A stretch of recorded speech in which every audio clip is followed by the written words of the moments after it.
Hi Aswathy. അപ്പോൾ നമുക്ക് ഈ കാലം മാറുന്നതിനനുസരിച്ച് സൗന്ദര്യ സങ്കല്പങ്ങളൊക്കെ മാറും.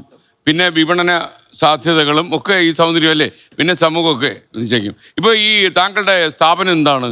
സലൂണാണ് സർ.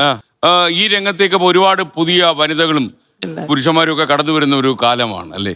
അങ്ങയുടെ ദൃശ്യത്തിൽ ആരാണ് ഒരു സുന്ദരി? എന്റെ അഭിപ്രായത്തില് നമ്മൾ നോക്കുന്നവരുടെ കണ്ണിലാണ് സൗന്ദര്യം. അപ്പൊ എനിക്ക് ഒരാൾക്ക് ഭംഗി തോന്നി വിചാരിച്ച അടുത്തൊരാൾക്ക് തോന്നണം എന്നില്ല. അപ്പൊ നോക്കുന്നവരുടെ കണ്ണിലാണ് സൗന്ദര്യം. അത് മാത്രമല്ല, ബാഹ്യമായിട്ടുള്ള ഒരു സൗന്ദര്യം മാത്രം കാര്യമില്ല. നേരത്തെ പറഞ്ഞ പോലെ ആന്തരികമായിട്ടുള്ള സൗന്ദര്യത്തിനും ഈക്വലി ഇമ്പോർട്ടന്റ് ആണ്. ഇപ്പൊ എത്ര ഭംഗിയുള്ള ഒരാൾ നമ്മുടെ അടുത്ത് വന്നു കഴിഞ്ഞാല് അവര് പെരുമാറ്റം ശരിയല്ലെങ്കിൽ നമുക്ക് ആർക്കും ഇഷ്ടം തോന്നില്ല. അത് മാത്രമല്ല, എല്ലാവരും സുന്ദരന്മാരും സുന്ദരികളുമാണ്. പക്ഷെ എങ്ങനെ നമ്മളെ ക്യാരി ചെയ്യുന്നു എന്നുള്ളതാണ് ഇമ്പോർട്ടന്റ്. അതിപ്പം എന്റെ ഒരു അഭിപ്രായത്തിൽ നമുക്ക് ചേരുന്ന, നമ്മുടെ ഫേസിന് ചേരുന്ന ഒരു ഹെയർ സ്റ്റൈൽ എടുക്കുക, അല്ലെങ്കിൽ നമ്മുടെ ബോഡി സ്ട്രക്ചറിന് ചേരുന്ന ഒരു ഡ്രസ്സ് ഇടുക, അതുപോലെ ഈവൻ അങ്ങനെ ഒരുപാട് ഫാക്ടേഴ്സ് ഒരുമിച്ച് വന്നു കഴിഞ്ഞാൽ നല്ലൊരു കോൺഫിഡൻസ് നമുക്ക് ഉണ്ടാവും. ആ ഒരു കോൺഫിഡൻസ് വന്നാൽ തന്നെ സൗന്ദര്യമായി. ഓക്കെ. ഇപ്പൊ ഒരുപാട് മത്സരങ്ങളിലൊക്കെ പോയിട്ടുണ്ടല്ലോ.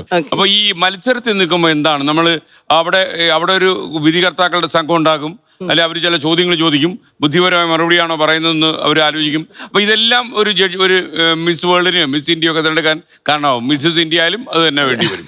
അപ്പോ എന്താണ് താങ്കൾ അവിടെ വെച്ചപ്പോൾ സുന്ദരിയെ കുറിച്ച് ആലോചിച്ചത്?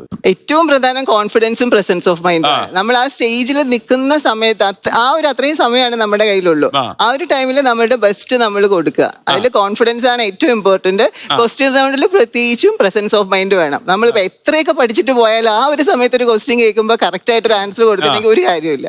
അപ്പൊ പുറമേ ഉള്ള ഒരു സൗന്ദര്യം മാത്രമല്ല അവിടെയും ഇപ്പൊ ജഡ്ജ് ചെയ്യുന്നത്. ഇപ്പൊ പാജൻസിലൊക്കെ വ്യത്യാസം വന്നു തുടങ്ങി.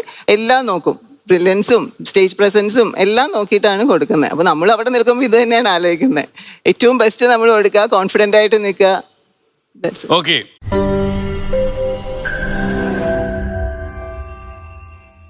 ലോകത്തെവിടെയായാലും ഏത് സമയത്തും 24 വാർത്തകളും ഓഗ്മെന്റഡ് റിയാലിറ്റി പാക്കേജുകളും എക്സ്പ്ലെയിനറുകളും വിശദമായി കാണാൻ ഞങ്ങളുടെ യൂട്യൂബ് ചാനൽ നിങ്ങൾക്ക് സബ്സ്ക്രൈബ് ചെയ്യാം.